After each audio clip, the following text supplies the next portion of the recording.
Hello, my name is Robert Campbell, General Counsel for Missouri Realtors. Thank you for joining me today for this edition of Keeping It Legal. Keeping It Legal is a series of educational videos designed to help equip you with real estate legal information and updates. Normally, we provide an update and discussion like this at the end of the year to go over all the form changes that are coming out for next year. But it's been busy already this year, and we have some mid-year revisions to discuss.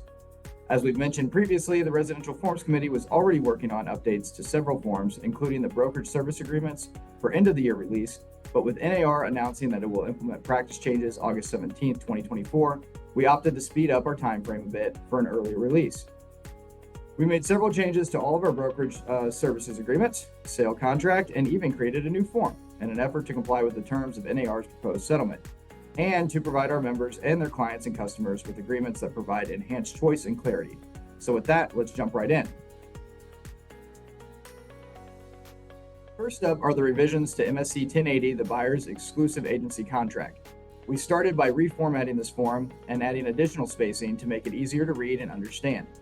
This included adding new captions and breaking apart some of the longer paragraphs. We also revised the compensation sections extensively to help facilitate different practices, fee structures, and business models.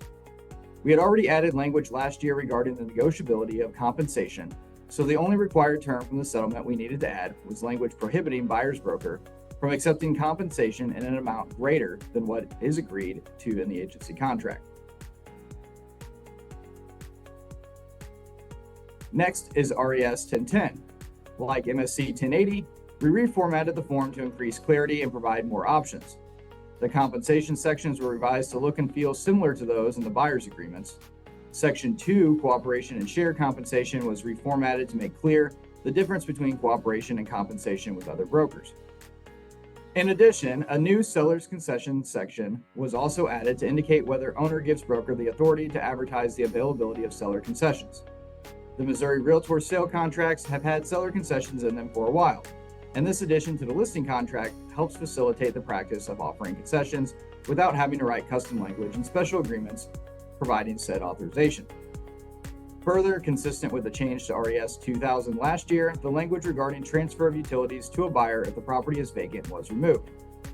I also want to note that the revisions made to MSC 1080 and RES 1010 were carried forward into the other brokerage services agreements, and conforming revisions were made to all these forms as well.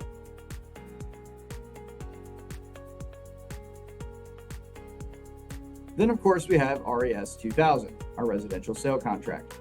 Like MSC 1080 and RES 1010, we also worked on some formatting issues, increasing the font size and spacing on this form to assist with readability. This means the form is now a couple pages longer, but the new formatting should help with some feedback we've received in recent years about the form getting a bit hard to read.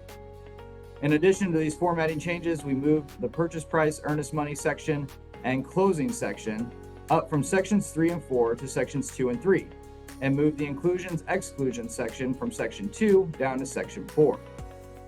This allowed purchase price and earnest money and closing to be on the first page with the new formatting changes. Several additional changes were made at section 4, inclusions and exclusions, including removing radiator shields from the laundry list of inclusions and adding new items, doorbells, thermostats, battery backup systems, and electric vehicle charging stations to this list. Section 24 was updated with a checkbox for indicating whether buyer is requesting that seller pay for its broker fees. And to that end, the definition of seller concessions at section 10 was revised to no longer exclude buyer's broker fees, and a reference to the new compensation agreement rider, MSC 4025R, was included at section 21.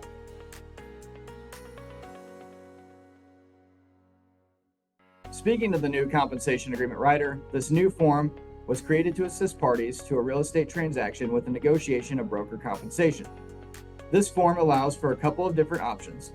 First, parties can use it to establish or negotiate the amount of cooperating compensation being offered between a listing broker and cooperating broker. Further, the parties can also use this form to establish or negotiate an amount of compensation the seller will pay to a broker, assisting the buyer from proceeds of the sale.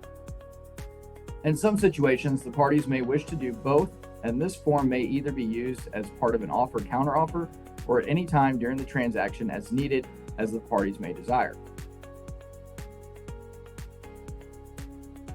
The last of the forms to receive revisions related to the NAR proposed settlement is MSC 4020, Cooperation Agreement between Brokers.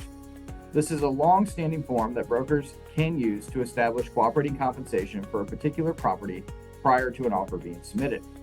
It covers both cooperation and compensation, and it received a few minor revisions to help clean it up. In addition to the settlement-related revisions, the committee opted to implement a small revision to DSC 8000, our residential seller's disclosure, and DSC 8000C, the condo disclosure, to address a trend identified by the committee and member feedback regarding one-time transfer fees.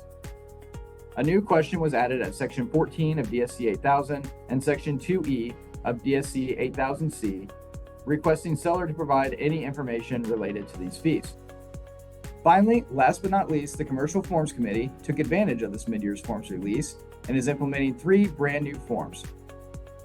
COM 3025, Commercial Lease Amendment, COM 3030, Tenant Estoppel Certificate, and COM 3040, Commercial Non-Disclosure Agreement. These additional forms will help expand our commercial forms offerings and provide a valuable resource to our members who practice in this space. We definitely appreciate everything all of our committee members have done and continue to do to capture best practices and come out with revisions to help our membership keep it legal.